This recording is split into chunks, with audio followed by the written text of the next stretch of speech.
வணக்கம். நீங்கள் மொழி படிச்சிட்ருக்கீங்க.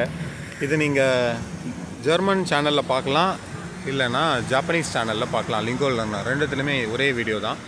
ஸோ நான் ஷார்ட்ஸ் எடுக்கும்போது நிறையா குட்டி குட்டியாக அப்பப்போ என்னென்ன பார்க்குறேனோ அதெல்லாம் எடுத்து போட்டுட்ருப்பேன். இதற்கு பயன் இருக்கா அப்படின்னு கேட்டிங்கன்னா கண்டிப்பாக இருக்குது. ஒருத்தர் சொல்லியிருந்தார், இந்தமாரி போடுறதுனால என்ன கற்றுக்க முடியும் அப்படின்னு கேட்டிருந்தார்.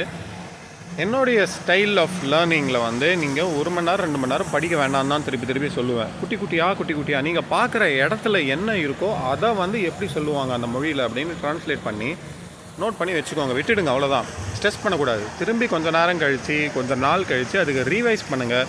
உங்கள் பிரெயினுடைய பவர் உங்களுக்கு தெரிய வரும். இப்படி தான் நான் மொழிகள் கற்றுக்கிட்டேன். அதனால் அப்படி தான் போடுறேன். அதுதான் ஒரு சின்ன வேர்பாக தான் வரும், திருப்பி ரிப்பீட்டாகவும் ஆகும். ஏன்னா வேறு ஒரு இடத்துல பார்க்கும்போது எனக்கே நான் ரிவைஸ் பண்ணணும் இல்லையா, அதனால அப்படி போடுவேன். மொழிகள் ரொம்ப எளிதாக படிக்கலாம்.